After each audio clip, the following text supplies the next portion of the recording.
Hi, I'm Otto Penzler. I'm at the Mysterious Bookshop in the Tribeca neighborhood of Manhattan. And today I want to talk about collecting Ruth Rendell. A lot of Americans pronounce it Rendell, but it's Rendell, as she corrected me freely the very first time we met. Um, I I have to say, although I regard her as one of the great writers of the second half of the 20th century, and wound up publishing her. I was very proud to publish her because she's such an incredible talent. Not my favorite person. There are people that you get along with in life, and there are some you don't get along with in life. And we did not get along very well. I'll give you one example. My wife and I, took her and her husband to dinner one night, and in a very nice restaurant, relatively calm and quiet. Um, he Don, who is a very sweet man, a very lovely man, they got married when she was 20, and then got divorced in 1975, and then remarried in 77. And I thought, you idiot, you were rid of this harridan, and you came back. What is wrong with you? Anyway, so we're having dinner, we're chatting away, and mostly Ruth chatting, but a regular conversation, and John and Don interrupted, and in the loudest voice you could possibly imagine. Don, shut up! You idiot! Stop interrupting! Shut up! A little silence went around the room, which was so humiliating to this very nice man, but it was kind of indicative of who she was. Uh, I will say also, we did not share politics. She was a member of the Labor Party, um, and served in Parliament as in the House of Lords for the Labor government. When the 9/11 attacks occurred in New York and at the Pentagon, she gave a talk and said they are these people who perpetrated these murders were not terrorists. They were patriots fighting for freedom. And I was wondering, like, I wasn't around when she said this. It was in a public talk that she gave, and I thought, freedom. Lady, you have no idea of the kind of freedom they would prevent you from having in their regime. Anyway, we'll put all of that aside and get on to books, which is what this is really about. Her first book was called From Dune Till Death, for which she received £75 from John Long, a fairly small English publisher. In those days, that would have been about $300. That was her advance for that book. I don't have a copy of that. It's been sold, but I do have a copy of her second book. And this is it, John Long, fairly small publishing company. There's the title page with her autograph, very handsome autograph. And John Long books were easy to tell because on the copyright page, there it was, first published. And if there was a second printing, there would be underneath that line, second printing with a date. Here's another John Long book, Secret House of Death. And again, on the copyright page, there's the notice that says first published. By the way, if you're a collector and are interested, these books are very scarce because done in very small quantities. This one's $1,250. Her second book. And Secret House of Death, I think, is $500. It is. It's about her sixth or seventh book. But look at the condition of these books. These books mostly wound up in libraries and are falling apart and are really quite rare, especially in nice condition. This one also is an unusually rare title, New Lease of Death, and this is a perfect copy. It's also $1,250. And there's the copyright page, again showing that it's when it was first published. Is that one signed also, or just This the one is first not. Only the first book is signed. And then Wolf to the Slaughter, yet one more book from John Long. This was her 5th book. She then moved, I think she did 6 or 7 books with John Long, and then moved to Hutchinson, where she stayed pretty much for the rest of her career. And Hutchinson, the early books, they did exactly the same thing.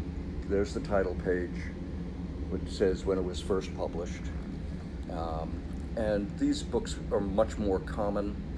I mean, they're still not common from this early era. This is 1971, and these were in the 60s. The John Long books were in the 60s.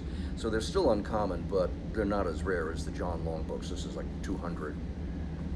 Here's another Hutchinson book. It's a little bit later. 1973. Also shows first printing. It's also 200. When you get to the later books, they become much more common because she was quite popular. She was very successful, especially in England, a little less so in America, but still successful in America and a bestseller in England. And then Hutchinson went to a slightly different way of defining first edition. It'll say first published in this edition or whatever it was. It's a strange kind of locution, but it's the first printing. If there's a second printing, it will say second printing. And this is $25, just to give you an idea of how, by the time she got popular in the 80s and 90s, the books became, this is 87, the books became much more easily findable. Just many more copies were printed. Here's another one from Hutchinson, the veiled one, also a first edition, also in fine condition, and also this edition first published in the UK, but it's how they designated their first printing. The second printings would say second printing, and this also is $25. Relatively easy to collect if you're not collecting John Long books. Because of her collectability, there were limited editions done of quite a few of her books. This one is limited to 99 copies. And there's the autograph, and there's the limitation page. What title is And that? this is a copy of A Sight for Sore Eyes. And this is $100. And this is also another limited edition. This was by her publisher. This is the Crocodile Bird.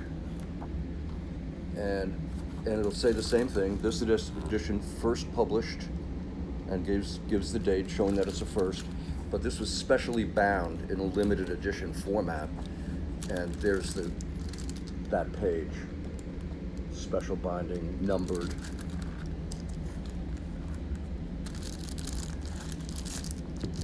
So, and that's also 100. She wrote under, her early books were mostly flip-flopping between the Inspector Wexford series. She had a really wonderful police procedural series featuring Inspector Wexford, and Wexford, she said, was based on her. Became a TV series on PBS in America, and helped sell, obviously, a lot of books. Her other books were psychological suspense and really creepy. I mean, really chillingly scary books, because she was such a talented writer. Then late, I guess in the 1980s, she decided to take a pseudonym to write more psychological suspense. The pseudonym was Barbara Vine, and here's a signed copy. All of the Ruth Rendell books in England after John Long were published by Hutchinson. The Barbara Vine books were published by Viking in the UK, although she signed them as Ruth Rendell. And Viking had a more traditional way of showing a first edition. You can see the number sequence beginning with 1. The name Barbara Vine, by the way, was Rendell's middle name. It was Ruth Barbara Rendell, and her grandmother's maiden name. That's how she came up with that name. She was published in America, of course, by several different publishers. This is from Crown, and Crown also has the fairly standard methodology of showing first printing with a number line on the copyright page. And then she came for a while to the Mysterious Press. Tell me our covers aren't so much better than Crown's. Come on. And Mysterious Press showed first editions in the very traditional way, giving the actual date of publication as well as the number sequence that went down from that goes down to the number 1. Isn't that a great cover? Mm-hmm. I actually bought the original art for this. It was lost in a divorce, but I just thought it was spectacular. Anyway, that's Ruth Rendell. She wrote a lot of books. There's a lot for you to collect if you're interested. Thank you.